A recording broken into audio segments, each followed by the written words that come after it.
நேயர்களுக்கு வணக்கம். நான் பத்மாவதி. விரிவான செய்திகளை பார்ப்பதற்கு முன் தலைப்புச் செய்திகளை பார்க்கலாம். உத்தரப்பிரதேசத்தில் நடைபெற்று வரும் மகா கும்பமேளாவில் துயர சம்பவம். ஒரே நேரத்தில் லட்சக்கணக்கில் பக்தர்கள் குவிந்ததால் ஏற்பட்ட நெரிசலில் 31 பேர் உயிரிழப்பு. கும்பமேளாவில் முக்கிய பிரமுகர்களுக்கு கூடுதல் வசதி ஏற்படுத்தப்பட்டதே நெரிசலுக்கு காரணம். காங்கிரஸ் தலைவர் கார்கே உள்ளிட்டோர் உத்தரப்பிரதேச அரசு மீது குற்றச்சாட்டு. கும்பமேளா சம்பவத்தில் மீட்பு பணிகளை துரிதப்படுத்த பிரதமர் மோடி உத்தரவு. நிலைமை தற்போது சீரடைந்து விட்டதாக உத்தரப்பிரதேச முதல்வர் தகவல். 100வது ராக்கெட்டை வெற்றிகரமாக விண்ணில் செலுத்தி இஸ்ரோ சாதனை. தொடர்ந்து பாதையை கண்காணிக்கும் விஞ்ஞானிகள்.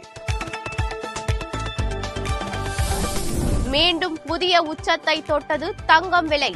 சவரனுக்கு 680 ரூபாய் அதிகரித்து 61,000 நெருங்கியது. சேலம் மத்திய சிறையில் கைதிகள் மத்தியில் தொடர்ந்து அதிகரிக்கும் செல்போன் பழக்கம். சிறை காவலரே கைதிகளுக்கு செல்போன் வாங்கி கொடுத்தது அம்பலம். இனி தொடர்வது விரிவான செய்திகள். உத்தரப்பிரதேச கும்பமேளா நெரிசல் சம்பவத்திற்கு மாநில அரசின் அரைகுறையான ஏற்பாடுகள், நிர்வாக குளறுபடியே காரணம் என காங்கிரஸ் உள்ளிட்ட எதிர்க்கட்சிகள் குற்றம் சாட்டியுள்ளன.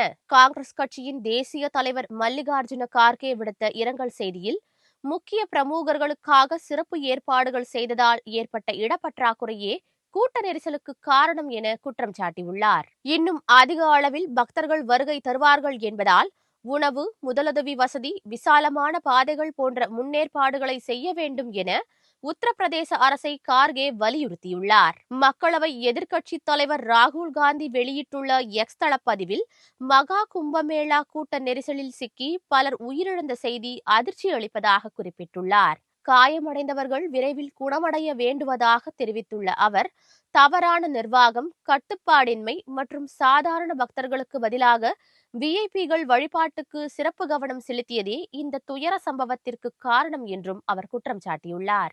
இதேபோல் சமாஜ்வாதி கட்சி தலைவர் அகிலேஷ் யாதவ் உள்ளிட்ட மேலும் பலர் யூபி அரசுக்கு கண்டனம் தெரிவித்துள்ளனர். உத்தரப்பிரதேசத்தில் நடைபெற்று வரும் மகா கும்பமேளா கூட்ட நெரிசலில் சிக்கி உயிரிழந்தோர் எண்ணிக்கை மேலும் அதிகரித்துள்ளது. அங்கு மீட்பு நடவடிக்கைகளை வேகப்படுத்துமாறு உத்தரப்பிரதேச அரசுக்கு பிரதமர் மோடி உத்தரவிட்டுள்ளார். கடந்த 13ஆம் தேதி தொடங்கிய இந்த நிகழ்வில் நாள்தோறும் லட்சக்கணக்கான பக்தர்கள் வருகை தந்து திரிவேணி சங்கமத்தில் புனித நீராடி வருகின்றனர். இன்று மௌனி அமாவாசையையொட்டி அதிகாலையிலேயே பல லட்சம் பக்தர்கள் ஒரே நேரத்தில் திரண்டனர். அப்போது ஏற்பட்ட கூட்ட நெரிசலில் சிக்கி மேலும் பலர் உயிரிழந்ததால் பலி எண்ணிக்கை 31ஆக அதிகரித்தது. காயமடைந்த பெண்கள் உட்பட 100 பேருக்கும் மேற்பட்டோர் மருத்துவமனையில் அனுமதிக்கப்பட்டுள்ளனர். இந்த சம்பவம் தொடர்பாக உத்தரப்பிரதேச முதல்வரை தொடர்பு கொண்ட பிரதமர் மோடி மீட்பு நடவடிக்கைகளை துரிதப்படுத்துமாறு உத்தரவிட்டார். சென்னை தேனாம்பேட்டையில் உள்ள அண்ணா அறிவாலயத்தில் தமிழக முதல்வர் மு.க. ஸ்டாலின் தலைமையில் திமுக நாடாளுமன்ற உறுப்பினர்களின் கூட்டம் நடைபெற்றது. இதில் 32 நாடாளுமன்ற உறுப்பினர்கள் பங்கேற்றனர். வரும் 2ஆம் தேதி தொடங்கும் சட்டசபை பட்ஜெட் கூட்டத்தொடரை முன்னிட்டு முக்கிய விவாதங்கள் நடந்தன. ஒரே நாடு ஒரே தேர்தல் மற்றும் யுஜிசி கொள்கை போன்ற தலைப்புகளில் பட்ஜெட்டுடன் தொடர்புடைய விவாதங்களும் நடைபெற்றன. இந்த கூட்டத்தில் 6 முக்கிய தீர்மானங்கள் நிறைவேற்றப்பட்டன. அவற்றில் ஆளுநர் பதவி குறித்த கோரிக்கைகள், டங்ஸ்டன் கனிம சுரங்க திட்டம் ரத்து செய்யப்பட்டது மற்றும் தமிழகத்தில் தொன்மை கால இரும்பின் பயன்பாடு தொடர்பான உலகளாவிய சாதனை பற்றிய தீர்மானங்களும் அடங்கும். மேலும் பல்கலைக்கழக மானிய குழுவின் வரைவு அறிக்கையை திரும்பப் பெற வேண்டும், வக்ஃபு வாரிய சட்ட திருத்தம் குறித்தும் தீர்மானம் நிறைவேற்றப்பட்டது. சேலம் மத்திய சிறையில் ஜிபே மூலம் பணம் பெற்றுக்கொண்டு கைதிகளுக்கு சிறை காவலரே செல்போன் வாங்கி கொடுத்தது அம்பலமாகியிருக்கிறது. சேலம் மத்திய சிறையில் 1200க்கும் மேற்பட்ட கைதிகள் அடைக்கப்பட்டுள்ள நிலையில் அங்கு அவர்களிடம் செல்போன் புழக்கம் அதிகரித்திருப்பதாக புகார் எழுந்தது. இது தொடர்பாக நடத்தப்பட்ட விசாரணையில் கொலை வழக்கு குற்றச்சாட்டு இருக்கும் ஒரு கைதியிடமிருந்து செல்போன் பறிமுதல் செய்யப்பட்டது. சிறை வார்டன் ஒருவர் தன்னிடம் பணம் பெற்றுக்கொண்டு இதை வழங்கியதாக அவர் தெரிவித்தார். 1200 ரூபாய் மதிப்பு கொண்ட செல்போனுக்கு 15,000 ரூபாயும் ரூபாய் செல்போனுக்கு 20,000 ரூபாயும் கொடுத்ததாக கூறினார்.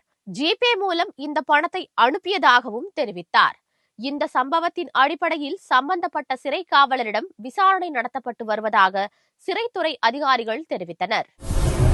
தை அமாவாசை தினத்தை முன்னிட்டு தமிழகத்தின் பல்வேறு பகுதிகளிலும் இன்று முக்கிய நீர்நிலைகளில் பொதுமக்கள் தங்களது முன்னோர்களுக்கு தர்ப்பணம் செய்து வழிபாடு நடத்தினர். தை அமாவாசை தினமான இன்று உலக பிரசித்தி பெற்ற ராமேஸ்வரம் ராமநாத சுவாமி திருக்கோவிலில் அக்னி தீர்த்த கடற்கரையில் ஏராளமானோர் புனித நீராடி பிண்டம் வைத்து சிறப்பு பூஜைகள் செய்தனர். தங்களது முன்னோர்களுக்கு தர்ப்பணம் செய்தும் வழிபட்டனர். மயிலாடுதுறையில் 16 தீர்த்த கிணறுகளுடன் அமைந்துள்ள உலக புகழ்பெற்ற காவிரி துலாக்கட்ட ரிஷப தீர்த்தத்தில் தை அமாவாசையை முன்னிட்டு ஏராளமான பொதுமக்கள் முன்னோர்களுக்கு பலிகர்ம பூஜைகள் செய்து தர்ப்பணம் அளித்து வழிபாடு செய்தனர். இதேபோல் திருவள்ளூரில் உள்ள ஸ்ரீ வைத்திய வீரராகவ பெருமாள் கோவிலில் அமாவாசையான இன்று ஆயிரக்கணக்கான பக்தர்கள் கோவில் குளக்கரையில் தர்ப்பணம் செய்து நீண்ட வரிசையில் காத்திருந்து சுவாமி தரிசனம் செய்தனர். ஆடி அமாவாசை மற்றும் புரட்டாசி மாதம் வரும் மகாலய அமாவாசை, தை மாதம் வரும் தை அமாவாசை உள்ளிட்ட அமாவாசை தினங்களில் விரதமிருந்து முன்னோர்களை வழிபட்டால் முன்ஜென்ம பாவங்கள் நீங்கி அவர்களது வாழ்வு செழிக்கும் என்பது ஐதீகமாகும். ஆந்திர மாநிலத்தின் விஜயவாடா, ராஜமுந்திரி, திருப்பதி போன்ற இடங்களில் இருந்து தமிழகத்திற்கு கஞ்சா கடத்தி வந்த 4 பேரை போலீசார் இன்று அதிகாலை கைது செய்தனர். சேலத்தில் போலீசார் ரோந்து பணியில் ஈடுபட்டு இருந்தபோது இருசக்கர வாகனங்களில் வலம் வந்த ஒரு கும்பலிடம் சந்தேகத்தின் பேரில் விசாரணை நடத்தினர். அப்போது 2 பேர் அங்கிருந்து ஓடிவிட்டனர். அதே நேரம் மேச்சேரி பகுதியை சேர்ந்த எஞ்சிய 2 பேர் 6 கிலோ கஞ்சாவுடன் கைது செய்யப்பட்டனர். ஆந்திர மாநிலத்தில் இருந்து இரும்பு கம்பிகளுக்கு இடையில் மறைத்து வைத்து அவர்கள் கஞ்சாவை கடத்தியிருக்கிறார்கள். கடத்தலுக்கு பயன்படுத்தப்பட்ட இருசக்கர வாகனங்கள் மற்றும் டாரஸ் லாரி ஆகியவை பறிமுதல் செய்யப்பட்டன. யமுனை நதி விவகாரம் குறித்து பேசியது தொடர்பாக இன்று இரவு 8 மணிக்குள் பதிலளிக்க கெஜ்ரிவாலுக்கு தேர்தல் ஆணையம் உத்தரவிட்டுள்ளது. டெல்லியில் பாயும் யமுனை நதியில் அதிக அளவில் குப்பைகளும் கழிவுகளும் கலப்பதற்கு ஹரியானா மாநில பாஜக அரசின் அலட்சியமே காரணம் என ஆம் ஆத்மி கட்சியின் ஒருங்கிணைப்பாளர் அரவிந்த் கெஜ்ரிவால் குற்றம் சாட்டியிருக்கிறார். இதுகுறித்து அக்கட்சி நிர்வாகிகள் தேர்தல் ஆணையத்தில் புகார் அளித்தனர். அதன் பேரில் தேர்தல் ஆணையம் அரவிந்த் கெஜ்ரிவாலுக்கு நோட்டீஸ் அனுப்பியுள்ளது. அதில் இத்தகைய குற்றச்சாட்டுகள் இரு மாநிலங்களுக்கும் இடையேயான உறவை பாதிக்கக்கூடும் என்பதால் புகாருக்குரிய ஆதாரங்களுடன் இன்று இரவு 8 மணிக்குள் கெஜ்ரிவால் உரிய விளக்கம் அளிக்க வேண்டும் என குறிப்பிட்டுள்ளது. டெல்லியில் அடுத்த மாதம் நடைபெறவிருக்கும் உள் சட்டசபை தேர்தலுக்காக கெஜ்ரிவால் தீவிர பிரச்சாரம் செய்து வரும் நிலையில் தேர்தல் ஆணையத்தின் இந்த உத்தரவு அவருக்கு நெருக்கடியை ஏற்படுத்தியுள்ளது. இந்திய விண்வெளி ஆராய்ச்சி நிறுவனமான இஸ்ரோ தனது 100வது ராக்கெட்டை விண்ணில் செலுத்தி சாதனை படைத்துள்ளது. இந்திய விண்வெளி ஆராய்ச்சி நிறுவனமான இஸ்ரோ GSLV-F-15 ராக்கெட் மூலம் NVS-02 என்ற செயற்கைக்கோளை இன்று காலை ஆந்திர மாநிலத்தின் ஸ்ரீஹரிகோட்டாவில் இருந்து வெற்றிகரமாக விண்ணில் செலுத்தியது. சதீஷ் தவான் விண்வெளி ஆய்வு மையத்தில் உள்ள 2வது ஏவுதளத்தில் இருந்து காலை 6:23 மணிக்கு ராக்கெட் விண்ணில் செலுத்தப்பட்டது. NVS-02 செயற்கைக்கோள் விரைவில் புவியின் சுற்றுவட்ட பாதையில் நிலைநிறுத்தப்படும் என இஸ்ரோ விஞ்ஞானிகள் தெரிவித்துள்ளனர். தொடர்ந்து அதன் பாதையை அவர்கள் கண்காணித்து வருகின்றனர். பேரிடர் காலங்களில் துல்லிய தகவல்களை பூமிக்கு வழங்கும் வகையில் இந்த செயற்கைக்கோள் வடிவமைக்கப்பட்டிருக்கிறது. தை அமாவாசை தினத்தை முன்னிட்டு திருச்செந்தூர் சுப்பிரமணிய சுவாமி கோவில் கடற்கரையில் இன்று ஏராளமான பக்தர்கள் தர்ப்பணம் செய்து தங்கள் முன்னோர்களை வழிபட்டனர். காலை நேரத்தில் திருக்கோவில் நடை திறக்கப்பட்டு விஸ்வரூப தரிசனம், தீபாராதனை, உதய மார்த்தாண்ட அபிஷேகம் மற்றும் காலசந்தி பூஜைகள் நடைபெற்றன. தொடர்ந்து சுவாமி அஸ்திரதேவர் சண்முக விலாச மண்டபத்தில் எழுந்தருளினார். அதனைத் தொடர்ந்து சிறப்பு அபிஷேகம் மற்றும் தீபாராதனை நடைபெற்றது. பிறகு சுவாமி கடலில் புனித நீராடும் தீர்த்தவாரி வைபவம் நடந்ததை தொடர்ந்து பக்தர்கள் கடலில் புனித நீராடி முன்னோர்களுக்கு தர்ப்பணம் செய்தனர். ராமேஸ்வரத்திற்கு பிறகு திருச்செந்தூர் கடற்கரையில்தான் பக்தர்கள் அதிக அளவில் தர்ப்பணம் செய்கிறார்கள். கன்னியாகுமரி மாவட்டத்தில் உள்ள தேவாலய மலர் சந்தையில் தை அமாவாசையை முன்னிட்டு பூக்களின் விலை 2.5 மடங்கு உயர்ந்துள்ளது. 800 ரூபாய்க்கு விற்பனை செய்யப்பட்ட 1 கிலோ மல்லிகை 1500 ரூபாயாக உயர்ந்தது. அதேபோல் பிச்சிப்பூ 900 ரூபாயிலிருந்து 1500 ரூபாயாக அதிகரித்துள்ளது. வாடாமல்லி, கிரேந்தி, சம்பங்கி, ரோஜா போன்ற பிற பூக்களின் விலையும் கடுமையாக உயர்ந்துள்ளது. பண்டிகை மற்றும் திருமண நாட்களையொட்டி மலர் சந்தையில் விலை அதிகரித்துள்ளது. சென்னையில் ஆபரண தங்கத்தின் விலை ஒரு சவரனுக்கு 680 ரூபாயாக உயர்ந்து 61,000 ரூபாயை நெருங்கியுள்ளது.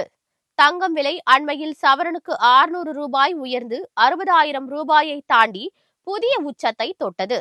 கடந்த 2 தினங்களாக தங்கம் விலை சற்று குறைந்த நிலையில் இன்று மீண்டும் அதிரடியாக உயர்ந்துள்ளது.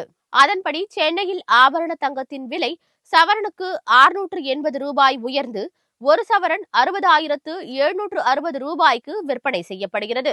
கிராமுக்கு 85 ரூபாய் உயர்ந்து 1 கிராம் 7,595 ரூபாய்க்கு விற்பனை செய்யப்படுகிறது. தங்கம் விலை வரலாற்றில் மீண்டும் புதிய உச்சத்தை தொட்டதால் நடுத்தர மக்கள் அதிர்ச்சி அடைந்து இருக்கிறார்கள். 1 கிராம் வெள்ளி 104 ரூபாய் விற்பனை செய்யப்படுகிறது. இத்துடன் இந்த செய்தி அறிக்கை நிறைவடைகின்றன. வணக்கம்.